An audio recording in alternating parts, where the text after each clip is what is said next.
السلام علیکم عزیز طلبہ۔ آج ہم نے حمد کا خلاصہ اور اس کے علاوہ قافیہ اور ردیف اور مختصر سوالات جو ہیں ان کے جوابات پڑھنے ہیں۔ سب سے پہلے خلاصہ کے بارے میں چند اہم باتیں جو ہیں وہ آپ کو یاد رکھنی ہیں کہ خلاصہ کس طرح لکھنا ہے۔ سب سے پہلے تو یہ ہے کہ آپ نے خلاصہ جو ہے لکھنا ہے وہ مختصر اور سادہ اور آسان الفاظ میں لکھنا ہے۔ اس میں کسی بھی بات کی وضاحت نہیں کرنی اور کسی بھی بات کو پھیلا کر یا کھول کھول کر بیان آپ نے نہیں کرنا۔ سادہ اور آسان الفاظ میں آپ نے خلاصہ لکھنا ہے، اور اس کے علاوہ آپ نے ضروری باتوں کا خیال رکھنا ہے۔ اہم اور ضروری باتیں آپ نے لکھنی ہیں اور غیر اہم اور غیر ضروری باتیں آپ نے نہیں لکھنی۔ اور اس کے علاوہ آپ نے ترتیب کا خاص خیال رکھنا ہے کہ جو بات نظم کے اندر پہلے بیان ہوئی ہے اس کا بیان پہلے کرنا ہے، اور جو بات بعد میں بیان ہوئی ہے اس کو بعد میں بیان کرنا ہے، مطلب اس کو بعد میں لکھنا ہے۔ تو اب جو نظم کا خلاصہ ہے اس میں یہ ہے کہ آپ نے نظم کا خلاصہ 8 سے 10 سطروں کا لکھنا ہے۔ 8 سے 10 لائنوں سے زیادہ آپ نے نظم کا خلاصہ نہیں لکھنا۔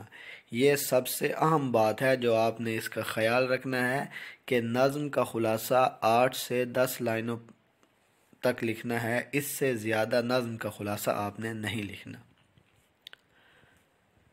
یہاں پر درج ذیل اشارات دیے گئے ہیں، ہم نے ان کی مدد سے نظم کا خلاصہ لکھنا ہے، نظم کا خلاصہ ہم نے مکمل کرنا ہے۔ جیسے ہے دلوں پر اللہ کا قبضہ، نافرمان بندہ اور حمد سرائی، اللہ کی بندگی کا حق کس سے ادا ہو، محرم اور نامحرم برابر ہیں، خلت سلطانی، ہر شے پر محیط ہے، ہر طرف اس کی خوشبو ہے، حالی کا بیان سب سے جدا ہے۔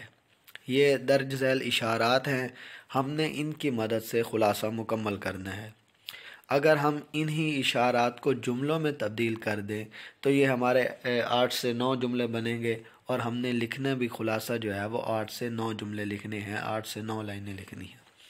تو دیکھتے ہیں، دلوں پر اللہ تعالیٰ کا قبضہ ہے۔ ہم اس کے بارے میں یہ کہیں گے کہ اللہ تعالیٰ تمام انسانوں کے دلوں پر قابض ہیں۔ اس بات کا ثبوت یہ ہے کہ ایک نافرمان بندہ بھی حمد سرا ہے، وہ اللہ کی حمد بیان کر رہا ہے۔ اللہ کی بندگی کا حق کس سے ادا ہو؟ اللہ تعالیٰ کی بندگی کا حق انسان سے ادا نہیں ہو سکتا۔ محرم اور نامحرم برابر ہیں۔ جو شخص اللہ تعالیٰ کو جان گیا وہ بھی اللہ تعالیٰ کے بارے میں مکمل طور پر نہیں جان سکتا، اللہ تعالیٰ کی حقیقت اس پر مکمل طور پر آشکار نہیں ہوتی۔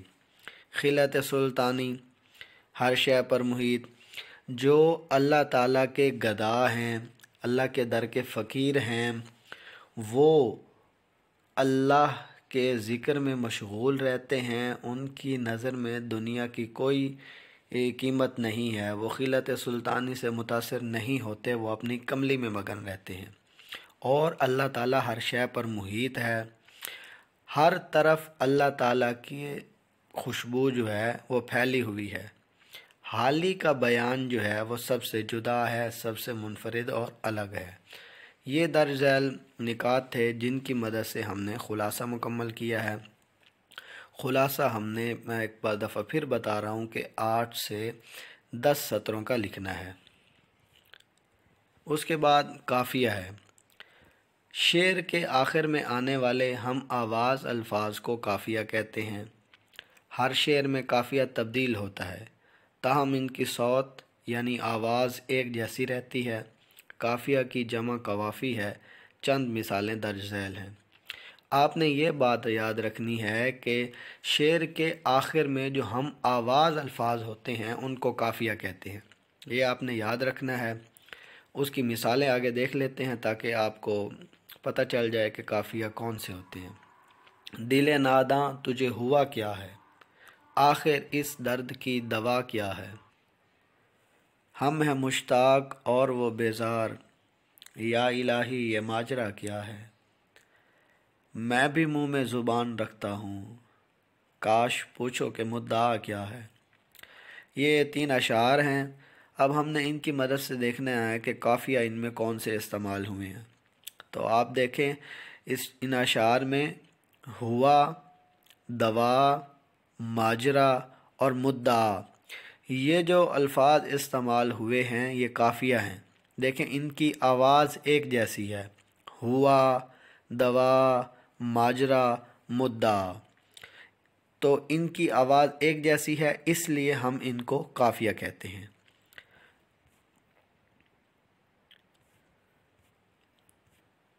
اس کے بعد ہیں ردیف۔ ردیف کے لغوی معنی ہے سوار کے پیچھے بیٹھنے والا۔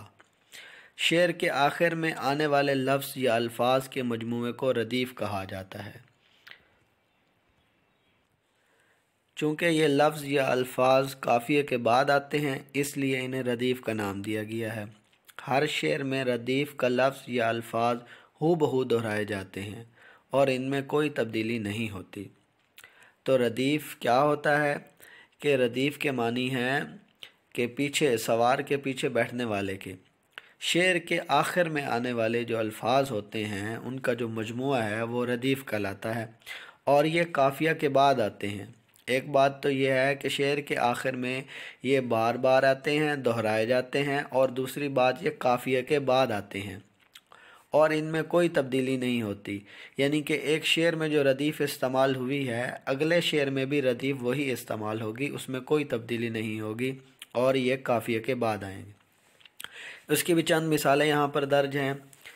کوئی امید بر نہیں آتی، کوئی صورت نظر نہیں آتی، موت کا ایک دن معین ہے، نیند کیوں رات بھر نہیں آتی، آگے آتی تھی حال دل پہ ہنسی، اب کسی بات پر نہیں آتی۔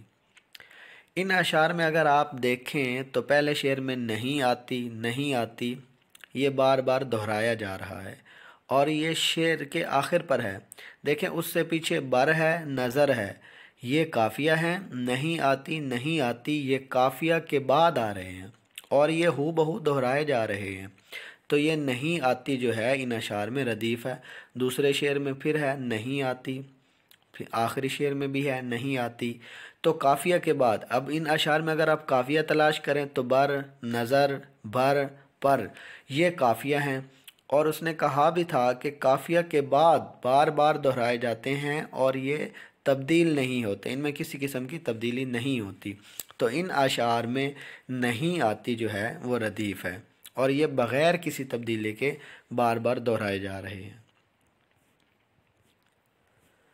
آخر پر مشق کے جو ہیں مختصر سوالات ہیں۔